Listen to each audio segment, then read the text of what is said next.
Muy buenas y bienvenidos a Crímenes y Realidad, el podcast donde exploraremos los casos más impactantes del crimen real, aquellos donde la mente humana nos obliga a preguntarnos hasta dónde puede llegar la oscuridad. Soy Borja y hoy te voy a contar una historia que conmocionó a toda España, el caso de Noelia de Mingo, una brillante que pasó de salvar vidas a arrebatarlas. Antes de comenzar, te invito a seguirme en redes sociales como TikTok, YouTube e Instagram. Ahí encontrarás episodios exclusivos de cada plataforma, material extra y podrás comentar qué caso te gustaría que analizara en los próximos episodios. Comenzamos. Noelia de Mingo nació en Madrid en el año 1970. Desde joven mostró una inteligencia excepcional. Estudió medicina en la Universidad Autónoma y con esfuerzo y disciplina consiguió un puesto en uno de los hospitales más prestigiosos de la capital, la Fundación Jiménez Díaz, hospital que a día de hoy sigue en activo. Sus compañeros la describían como reservada, perfeccionista y algo distante, pero con una mente brillante para la medicina interna. Era el tipo de persona que podía memorizar páginas enteras de manuales y que siempre buscaba la perfección en su trabajo. Sin embargo, con el paso del tiempo empezaron a notarse cambios en su comportamiento. Al principio eran pequeños cambios, desconfianza hacia algunos compañeros, actitudes extrañas, la sensación de que hablaban de ella a sus espaldas. Nadie imaginaba que esos primeros signos eran el inicio de un grave trastorno mental. A finales de los años 90, los síntomas se hicieron mucho más evidentes. Noelia empezó a sufrir episodios de delirios persecutorios, creyendo que otros médicos querían hacerla daño, persiguiéndola por el hospital, o que la vigilaban o que la intentaban envenenar. Fue diagnosticada con una esquizofrenia paranoide, una enfermedad mental grave que altera la percepción de la realidad y puede causar alucinaciones o delirios intensos. Aún así, siguió trabajando durante un tiempo porque ella se estaba medicando. El entorno laboral intentó adaptarse, pero la tensión era constante.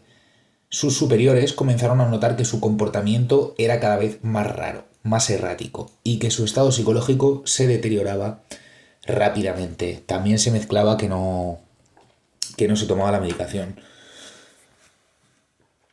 El día 3 de abril de 2003 fue el día que todo cambió. A media mañana, en plena jornada laboral, Noelia llegó al hospital y, sin previo aviso, sacó un cuchillo. En apenas unos minutos atacó a varias personas dentro del hospital. 3 de ellas fallecieron: una médico, una paciente y una empleada de limpieza del hospital. Otras 7 personas resultaron heridas en el ataque. Los testigos describieron escenas de auténtico pánico. Algunos corrieron a refugiarse en distintas habitaciones del hospital. Otros intentaron detenerla y, pues os podéis imaginar, pues alguno acabó herido o incluso sin vida. Finalmente, un vigilante de seguridad logró reducirla. La policía la detuvo en estado de confusión, sin entender del todo lo que acababa de pasar. Según los informes posteriores, Noelia estaba en pleno brote psicótico y creía que sus compañeros querían acabar con ella. Os podéis imaginar, este caso causó conmoción nacional. La sociedad se preguntaba cómo una doctora formada para curar había podido cometer semejante acto. Durante el juicio, los psiquiatras forenses concluyeron que Noelia no era consciente de lo que había hecho. Sufría un brote de esquizofrenia paranoide. Que luego van a salir los profesores. Esquizofrenia paranoide que anulaba por completo su capacidad de distinguir entre la realidad y sus delirios. Por eso el tribunal la declaró inimputable, es decir, no responsable penalmente. En lugar de ir a prisión, fue internada en un hospital psiquiátrico penitenciario para recibir tratamiento intensivo. Dentro de ese psiquiátrico penitenciario, permaneció 14 años, bajo vigilancia constante. Poco a poco, y con la medicación adecuada, su estado pareció estabilizarse. O eso parecía.